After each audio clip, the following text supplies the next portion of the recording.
Thank you Sushma ji. राजनीति विज्ञान विभाग महाराजा सुहेलदेव विश्वविद्यालय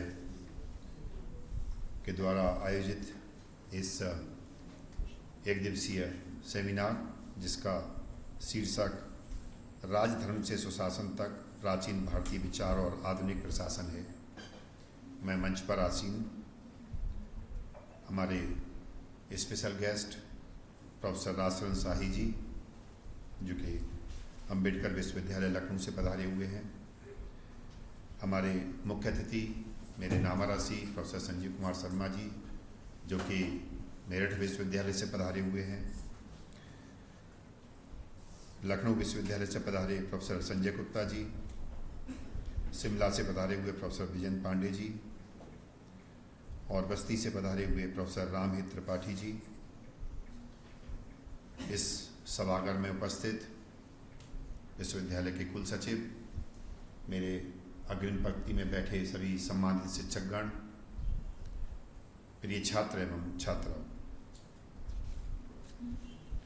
चूँकि समय काफ़ी हो चुका है और इसके बाद इनको अपना एक छोटा सा ब्रेक भी लेना है और उसके बाद अगला कार्यक्रम भी लगा हुआ है। मैं अपनी बात 5 मिनट में समाप्त करूंगा। वैसे भी विज्ञान के विद्यार्थियों के लिए 5 मिनट भी बहुत होते हैं, ज़्यादा देर बोल नहीं सकता है। मैं उतना ओजस्वी भाषण नहीं दे सकता जितना प्रोफेसर संजीव शर्मा जी ने दिया, जिसमें भरपूर एनर्जी थी। राजशरण शाही जी ने बड़ा अच्छा एक छोटे छोटे बिंदुओं को उठाकर के जिस तरह से व्याख्या दी, वो बहुत महत्वपूर्ण थी। हम लोगों के साथ दुर्भाग्य है कि अगर न्यूटन का नियम पढ़ाया गया और प्रथम नियम पढ़ाया गया तो उसमें लिखा हुआ था क्रिया प्रतिक्रिया का नियम, उसका शीर्षक भी सिर्फ यही रखा जाएगा, क्रिया से पहले कुछ नहीं लगा सकते और नियम के बाद कुछ नहीं लगा सकते। अब जो हमारी जो ह्यूमैनिटीज़ है, जो आर्ट है, उसके साथ सबसे बड़ी खास बात यह है कि एक ही विषय को 50 विद्यार्थी 50 तरीके से लिख सकते हैं। साइंस का दुर्भाग्य है कि एक विषय को 50 विद्यार्थी सिर्फ एक ही तरीके से लिखेंगे, अगर दूसरे ने तरीका बदल दिया तो नंबर कटेंगे।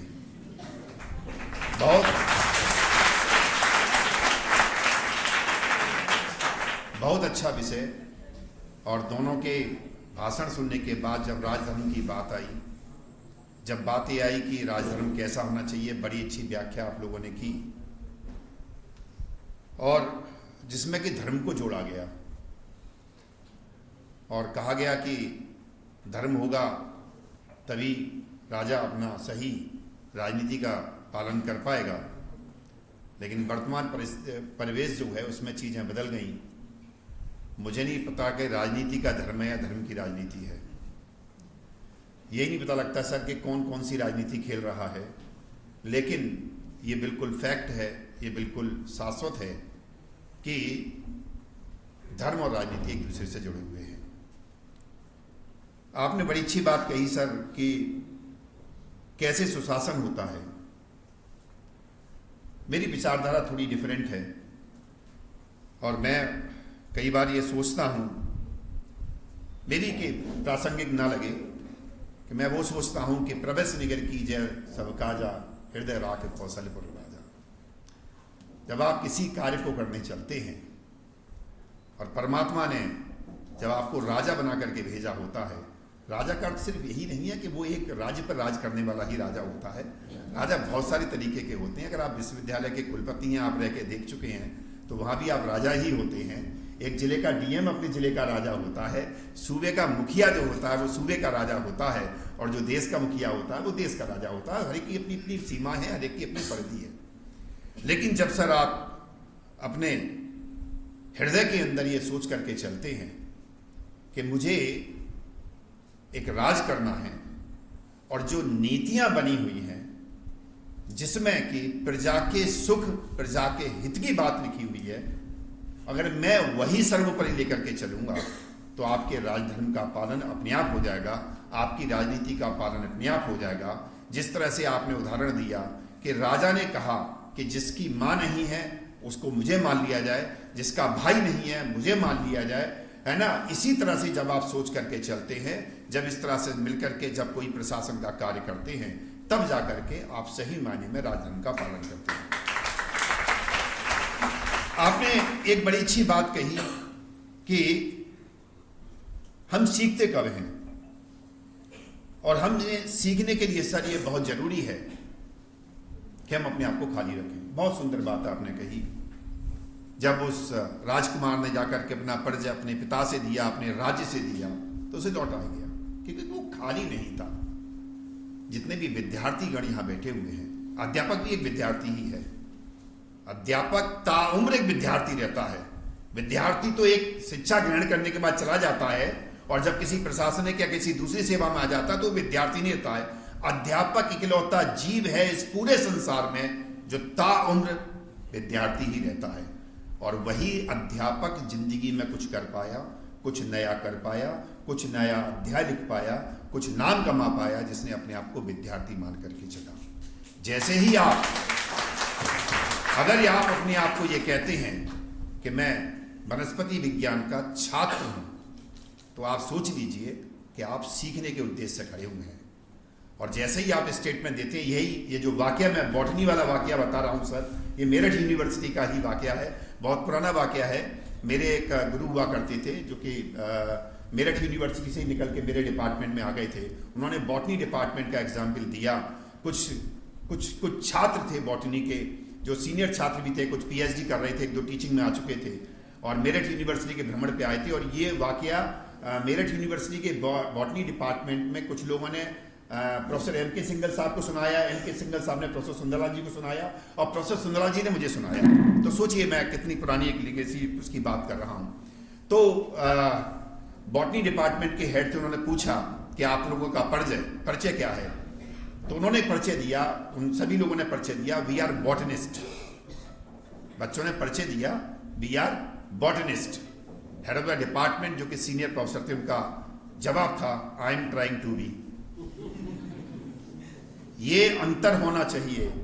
जब आप किसी मंदिर में जाते हैं तब कैसे आप हाथ खाली लेकर के जाते हैं, इसलिए शिक्षा के मंदिर में जब आप आए तो अपने दिमाग को खाली करके आए, अंधकार को इसमें से हटा करके आए, कुछ खाली जगह बना करके लाए, कुछ अहंकार को हटा करके आए, उसके लिए कुछ खाली जगह बनाए ताकि आप वहां पर कुछ ग्रहण कर सकें, चाहे वो अध्यापक हो, चाहे वो हमारे छात्री क्यों ना हो। जब राजा की बात चली तो एक प्रसंग सर मुझे याद आ गया, बहुत पुराना प्रसंग है, प्रसंग नहीं सॉरी, एक पुरानी एक कहानी है, आप सबने सुनी थी, पंच परमेश्वर। कितने छात्र बड़ी सुनी हुई है, उसके बारे में बोलने की आवश्यकता नहीं है, बस सबने सुनी होगी पंच परमेश्वर की कहानी। जब पहली बार अलगू चौधरी और जुम्मन शेख के बीच उनकी खाला, शायद खाला सही शब्द है, उनकी खाला को लेकर के जब एक इशू बना, तो कहा कि पंच परमेश्वर किसे बनाया जाए। तो जुम्मन शेख ने कहा कि किसी को बना दो। खाला से पूछा गया, खाला की समझ में कुछ आया नहीं, उन्होंने कहा अलगू को बना दो, और अलगू उसके पंच परमेश्वर बनते हैं। अलगू और जुम्मन शेख की बहुत अच्छी दोस्ती है, बहुत अच्छी दोस्ती, पुरानी दोस्ती है। लेकिन जब अलगू चौधरी जब पंच परमेश्वर की गद्दी पर बैठते हैं तो न्याय करते हैं, वो भूल गए कि जुम्मन मेरा दोस्त है। और इसके बाद खटास पैदा होती है दोनों में। खटास पैदा होने के बाद बड़ी लंबी खटास कुछ दिन तक चलती है। इसी बीच में अलगू चौधरी का एक बैल था जो कि एक समझू साहू ने ले लिया था, और उसके बाद उसकी मृत्यु हो गई थी। फिर यही मुकदमा चला, पंचायत बैठी, सब लोग बैठे आकर के, और फिर बात आई कि पंच परमेश्वर किसको बनाया जाए। तो रामधन ने कहा अलगू किसे चाहते हो। अलगू समझ गए कि ये केस तो हाथ से गया, और कि यार जुम्मन को ही बना दो यार, और यहां बना दो, मुझे कोई ऐतराज नहीं है। जुम्मन जो कि इतने दिनों से प्रतिशोध की भावना लेकर के बैठे हुए थे, और जैसे ही पंच परमेश्वर की गद्दी पर पहुंचे तो भूल गए कि मेरा इससे कोई परस्पर कोई विरोध है, किसी बात को लेकर के मेरी नातवाही है। और जब पंच परमेश्वर की गद्दी पर जुम्मन सिंह बैठे तो जाकर के उन्होंने सही न्याय किया। राजधर्म तब पूरा होता है। हम राजधर्म को सिर्फ ऐसे पूरा नहीं कर सकते कि हम कह दें कि साहब ऐसा होना चाहिए। नहीं, राजधर्म तब पूरा होता है कि जब आप गद्दी पर बैठे हों, गद्दी के सामने बैठे हों। हर कोई न्याय की बात करता है सर, सब कोई न्याय की बात करता है, ऐसा होना चाहिए, ऐसा सिस्टम होना चाहिए, वैसा सिस्टम होना चाहिए, नियम ये कहता है, कायदा ये कहता है, कानून ये कहता है, सब बात कहते हैं। लेकिन जब आप गद्दी पर बैठते हैं तो बातें भूल जाते हैं। यही जिक्र आपने भी किया सर कि लोग फिर पता नहीं क्या कहने लगते हैं, बातें भूल जाते हैं।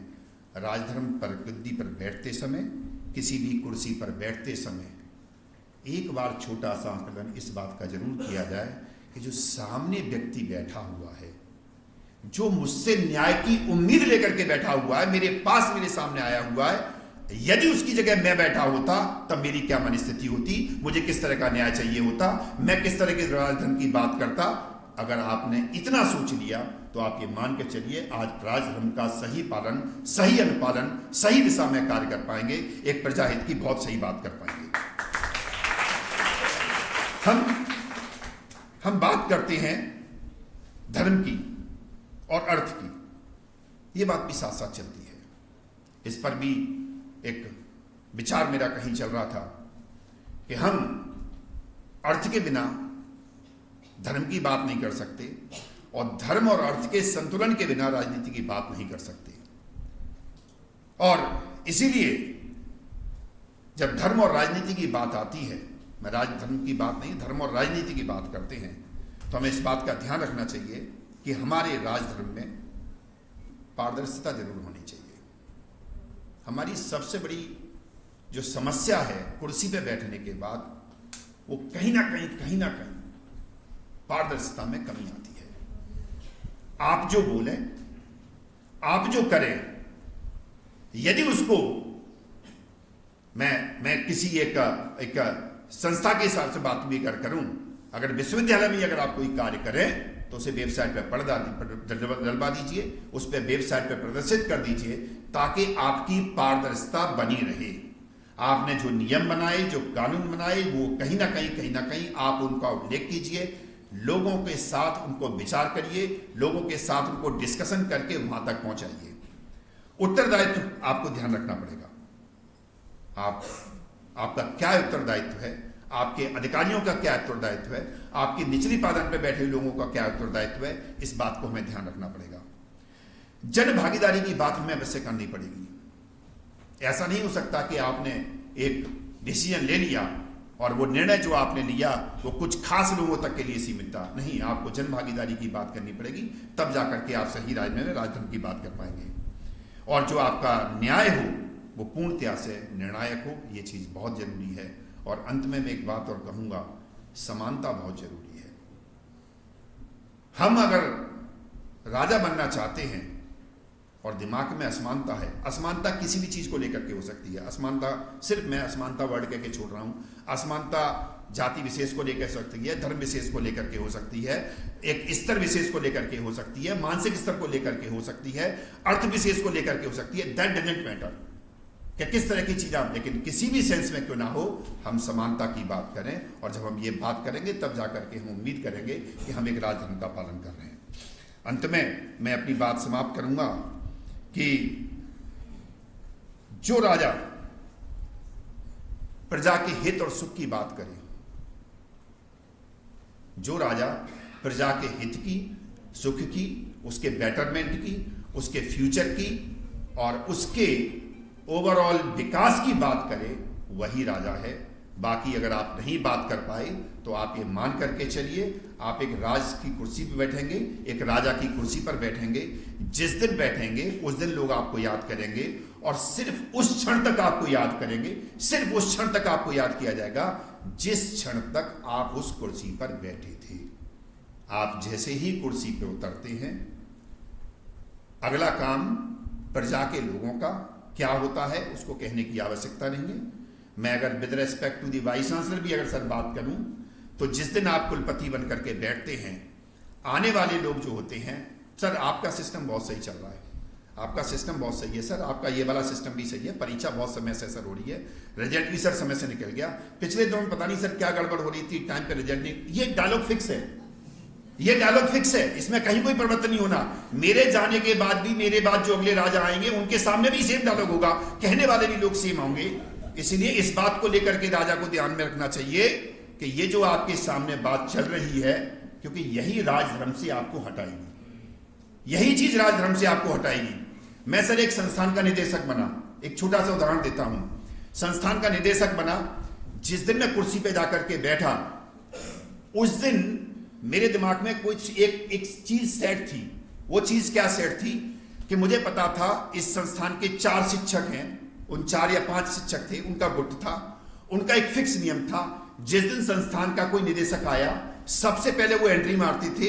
आधा किलो मिठाई का डिब्बा जिसमें बूंदी के लड्डू हुआ करते थे, एक फूल माला हुआ करती थी, आते ही आते फूल माला उसके गले में डालना, लड्डू उसको भी खिलाना, बच्चों को लड्डू दिखाना, छोटा जो बचा हुआ डिब्बा रह जाएगा उसको जेब में साफ रख के ले जाना। और उसके बाद रोज राजा के कमरे में बैठ करके एक ही बात करना, सर जब से आप आए हो संस्थान सुधर गया, सर ऐसा सुधरा है, सर ऐसा सुधरा है कि सर बता नहीं सकते, आपकी बड़ी जय जयकार हो रही है। कहने वाले तो यहां तक कहने में नहीं चूकते, जिनमें मेरे यहाँ के एक प्रोफेसर साहब शामिल थे, उनके कहने में ये भी नहीं चूक, मतलब वो कहते नहीं थे लेकिन हम लोग उनके बारे में कहते थे कि इनका अगर बस चले किसी की तारीफ करने पे तो ये तक कहते हैं, सर मैं कल मंगल ज्ञान पे गया था, वहां पे एक पार्टी चल रही थी, आपकी बड़ी तारीफ हो रही थी।